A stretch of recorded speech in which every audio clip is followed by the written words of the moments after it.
Только что узнала, что сегодня Международный день собак. Вот такое стихотворение открылось на сайте Facebook. Называется «Старый мудрый пес». Совсем недавно был щенком, вилял услужливо хвостом, так незаметно он подрос, усталый старый мудрый пес.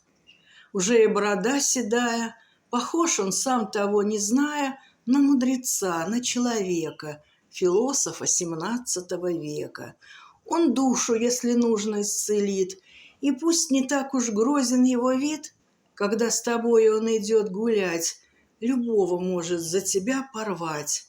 Уже рефлексы у него не те, но он еще на нужной высоте. В созвездии гончих псов отправить не спешите, а приласкайте, обнимите, причешите. Сергей Михайлов. И вот такое фото мудрого пса.